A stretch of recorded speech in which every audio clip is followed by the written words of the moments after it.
I was thinking the other day that, including student appointments, I've been doing this for about 30 years now. And I was thinking back the other day to when I first began ministry, going to the pulpit in my first student appointment. And I tell you, I was terrified. And it wasn't that I was terrified about getting up in front of people, because I'd done that all along. What scared me was I didn't know what I was supposed to do when people came to me with questions about life. I was in my early 30s, and I thought that, I'm going to be in a place where people who have lived a whole lot longer than I have and experienced a lot more than I have are going to ask me to give them advice on how to live. And that scared me, because I didn't think I knew enough to tell them what to do. Who was I? Because I hadn't experienced that much, and my life had not been difficult, really. I had a reasonably good life all along, never wanted for anything, had a good education, was going for more, but still I wondered, what am I supposed to tell people when they come to me with their struggles in life and ask me what I'm supposed to do? And you know what, 30 years later, I still don't know what to say. I really don't. But I can point you in some places that you might go in order to find the answer that you're looking for.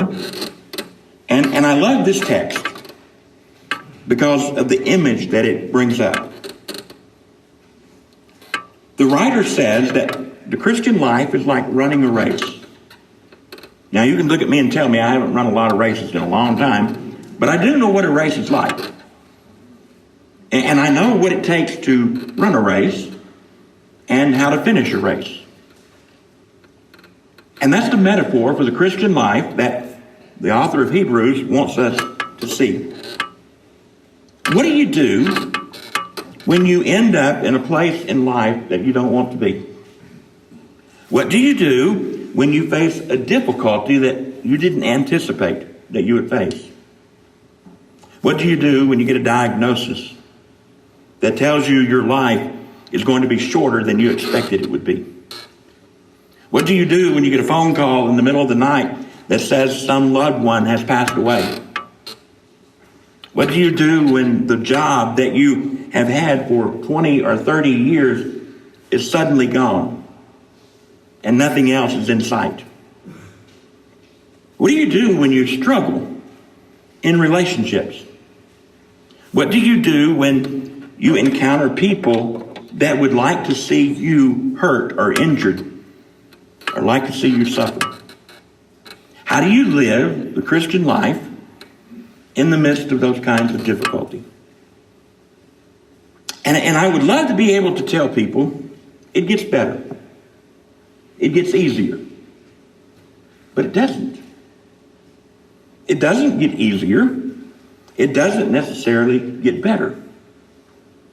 Sometimes Christians assume wrongly that if they become Christians, if they become disciples of Jesus, that life somehow will get easier. That people won't experience the same kind of pain and the same kind of struggles that other people who aren't part of the faith experience. And that's not true. Christians experience the same things everybody else experiences. And in some parts of the world, they even have it worse. Because in some parts of the world, Christians are persecuted. What would you do if you lived in a place where you had to keep secret that you were going to a worship service in someone else's house? Because if you told anybody, the authorities would come and take you away and torture you until you told them where you were going to meet and who was going to be there, and then they would go and get those people and do the same thing to them. Or if you gather in a small gathering in a church, and in the middle of the worship service, government authorities come in and break it up and arrest the people that are there. It happens every single day. Not here, but in other parts of the world. So being a Christian doesn't make us immune from anything. not suffering, not pain, not hurt.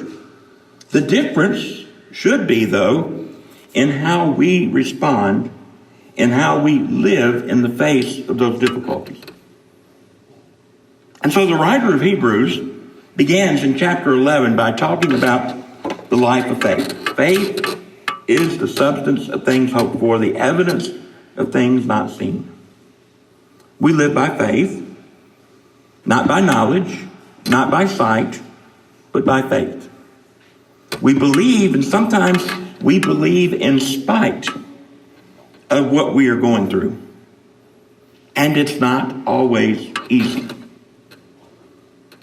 But what the writer says is that the Christian life is like a race. Not a sprint, but a marathon. It's what you do long term, over time, that shows whether or not your faith is what you're using to live your life or not. And I've often been asked, what about how we as Christians are supposed to grow? We are supposed to grow. We're supposed to grow in our knowledge, in our relationship with God. We're supposed to grow with grace and in grace, but that doesn't make it easy. And you know, if you took geometry, you learned that the shortest distance between 2 points is a straight line. And it would be really, really wonderful if life was like that, where we know where we are and we know where we're going to end up. We're going from point A to point B, and it's a straight line.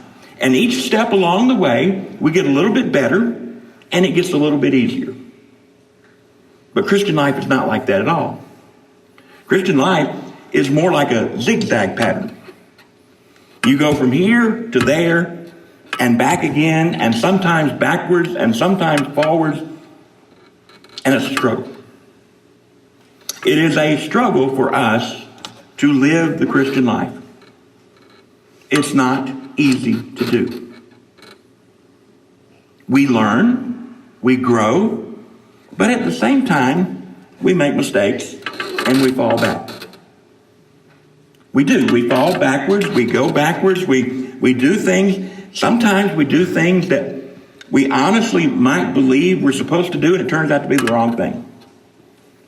Sometimes we knowingly do things that we know we shouldn't do.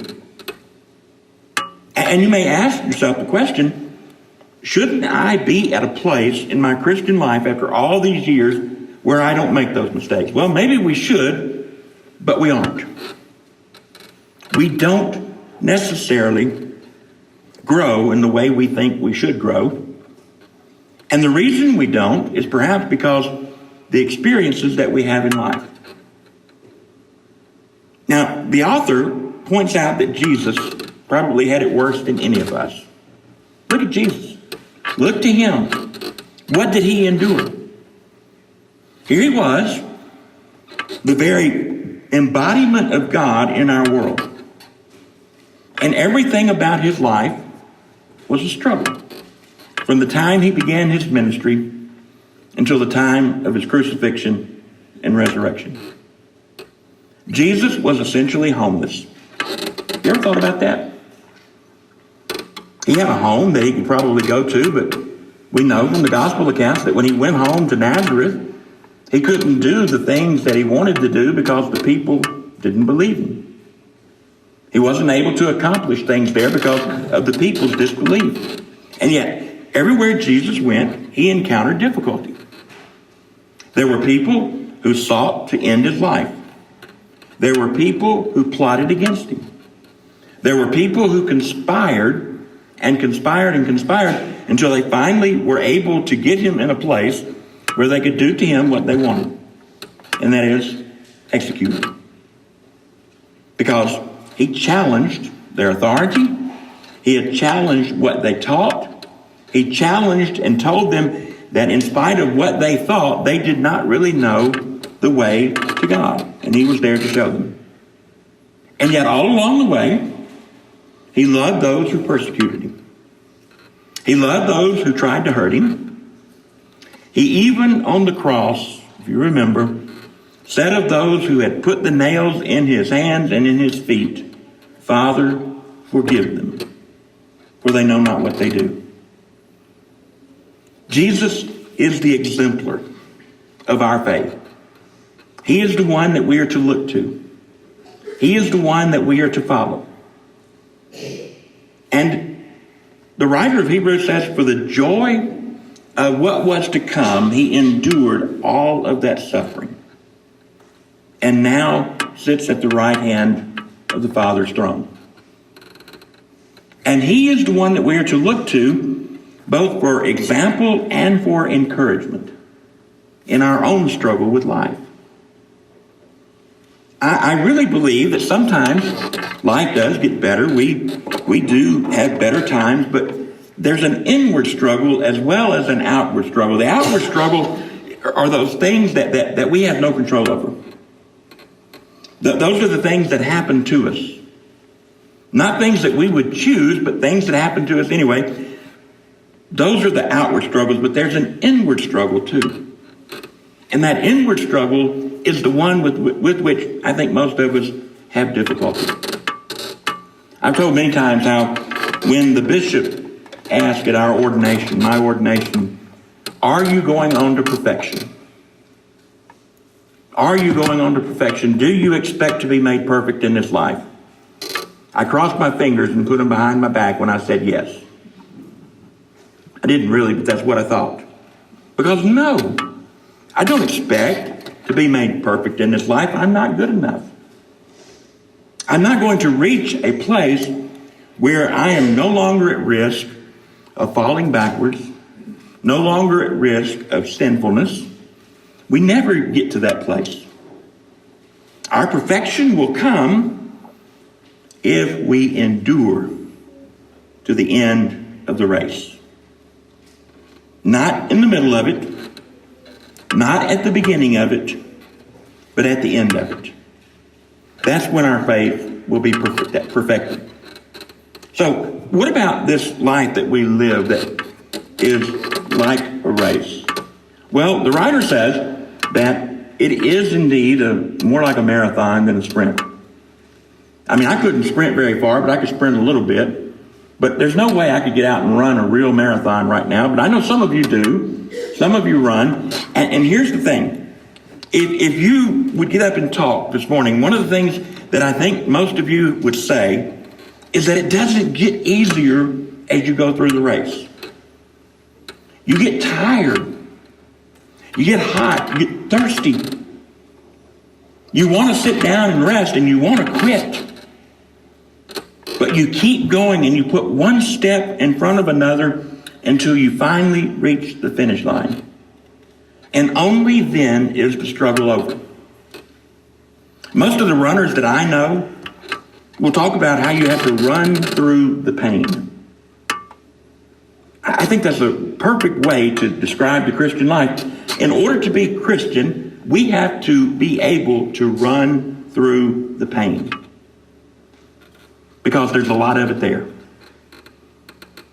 Just when we think things are going great, and we might think, okay, God's really watching out for me, and God's going to help me do this, and God's going to help me do that, you stumble and fall on your face. And it doesn't work out like you think it's going to work out. Nobody believes that they're going to be told you're going to die very soon.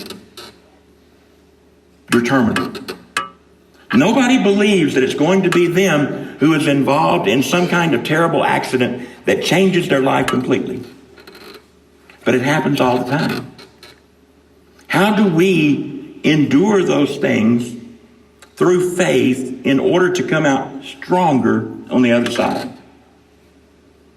We look to Jesus, the author and finisher of our faith. He is the one who set us on this course. He is the one who will guide us through. And he is the one who will see us through to the end. And along the way, there are a lot of obstacles.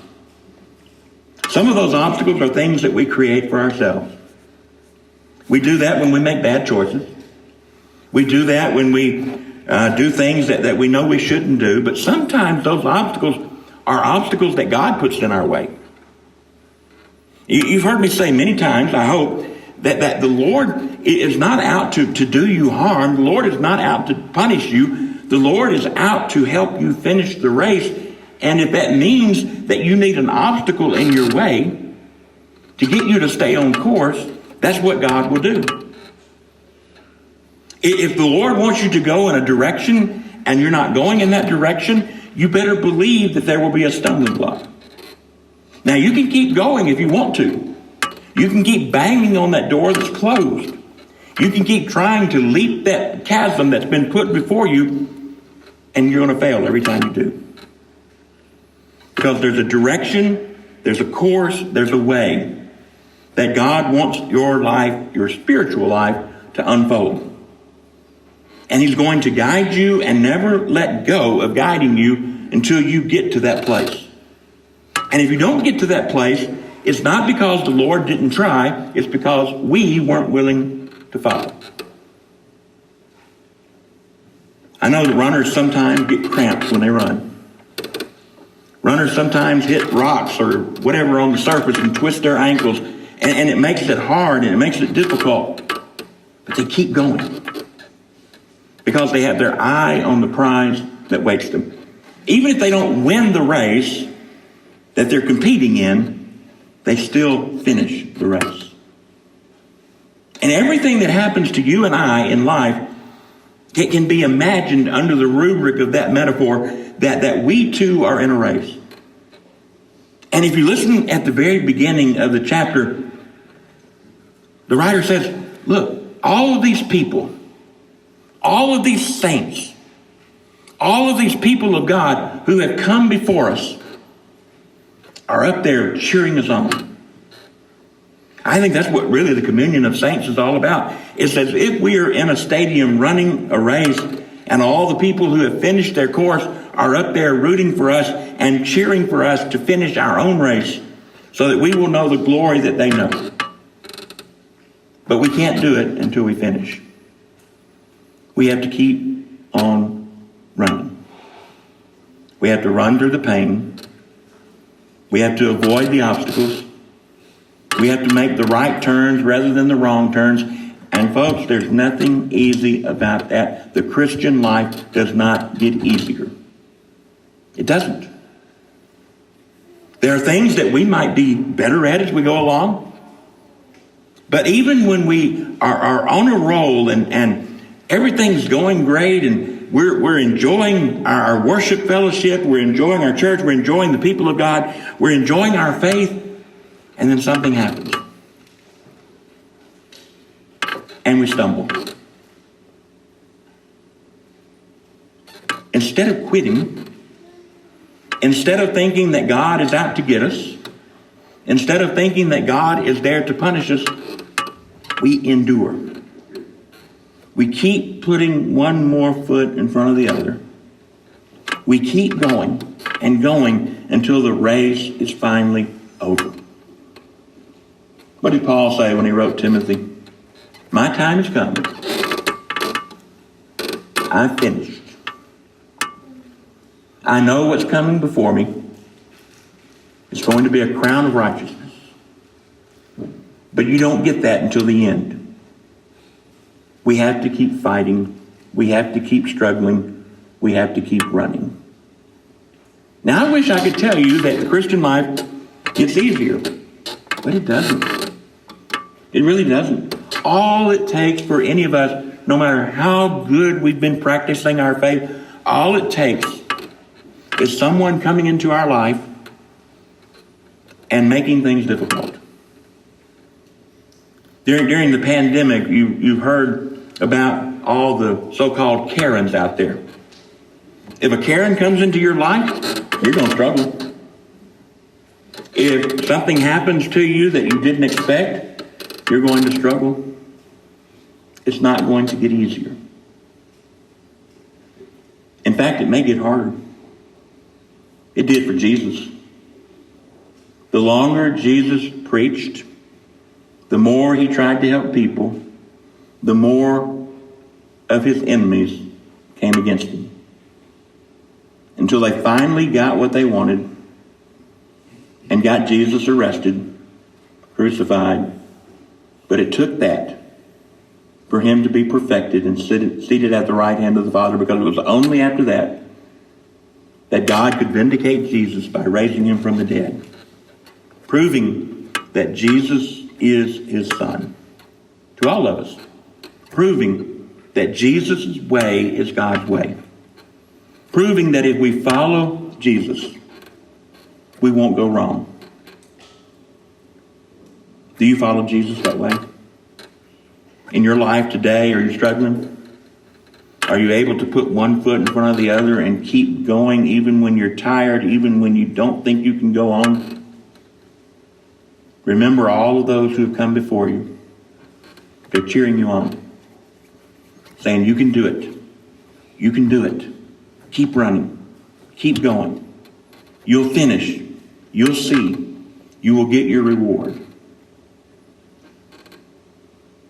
It's not easy and it's not fun.